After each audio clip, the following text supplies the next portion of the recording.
as some of you may have seen, I had some sloppiness in the gear shift of this, and I've taken the console out so you can see the video on removing the console. And what we're going to do, I've kind of determined that it's in the play here. So if I just hold this and give this a wiggle, a lot of that play side to side is in this white bit of plastic here. And what it is, it's a little ball on the end that sits there. So I'm going to pop this out and see if I can shim it somehow to get rid of some of that play. So to do that, so the console's out and we're going to disconnect. So we're going to mark the cables here before we disconnect them so we get them in the right place. I don't have one of the little Porsche locking things. I don't know if it'll work on this aftermarket shifter anyway. We'll just undo these, and this clips here, and we'll lift this whole thing out. Heaps of videos on it, so you don't need me to tell you how to do it, but it's not a hard thing to do at all. Now, okay, I decided to try to remove this entire plastic piece to fit this little bit of shim. So it's held in with this white peg here, and on the inside I pushed it back a bit, but there's the peg comes through and it's got like teeth on it. So I just got the flathead screwdriver and went in there and just levered it against the shifter and popped it. And then now she should be able to, now it looks like it's able to come out.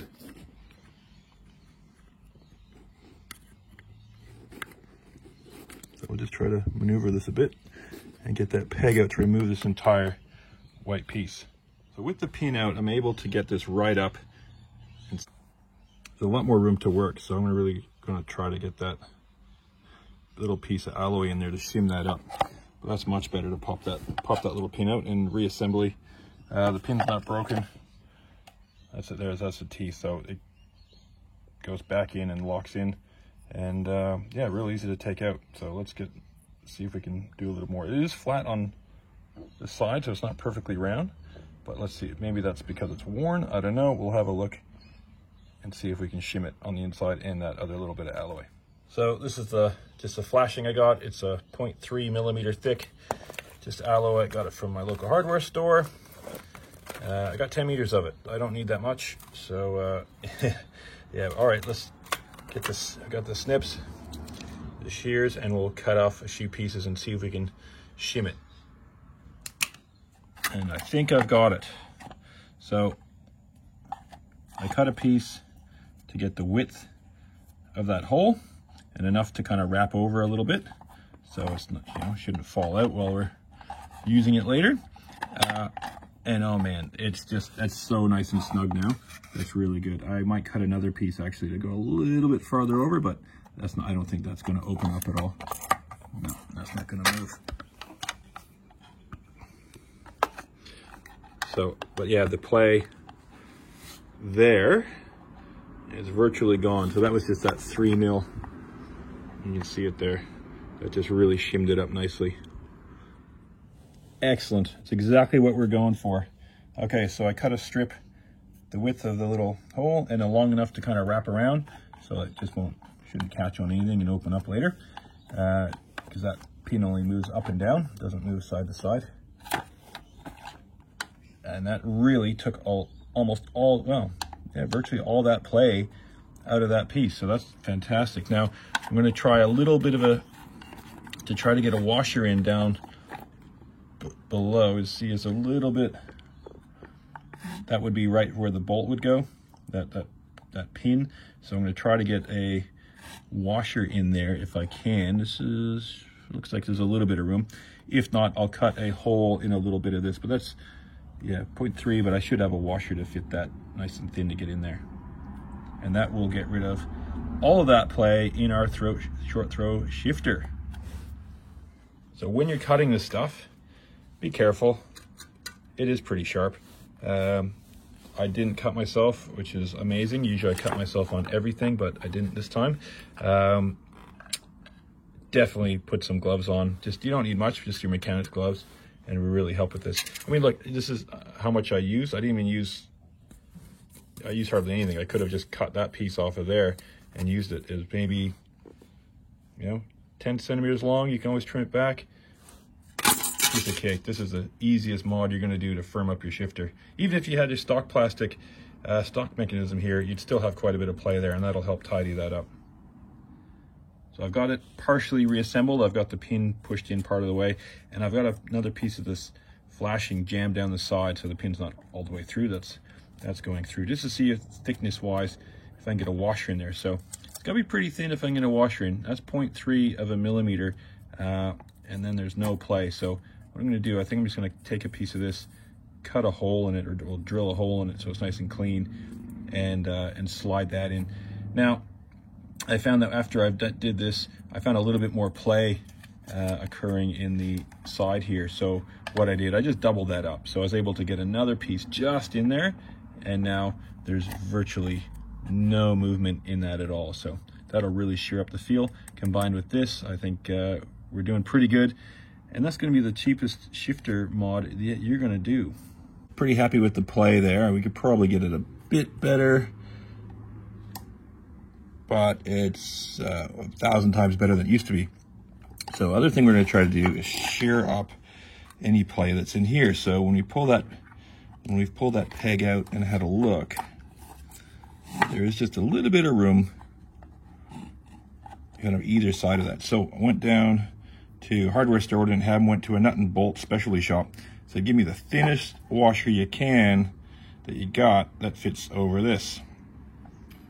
I think it's like a 5/16 or something like that copper washer. So we'll try to just slide one in here. So there's not a whole lot of room. We might just end up putting that 0.3 mil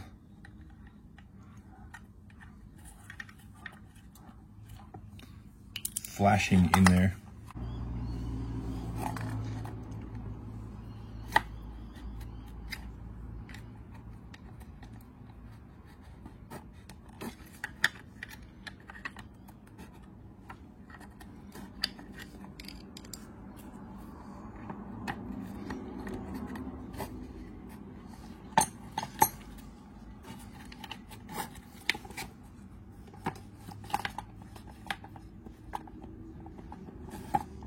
Okay, that is the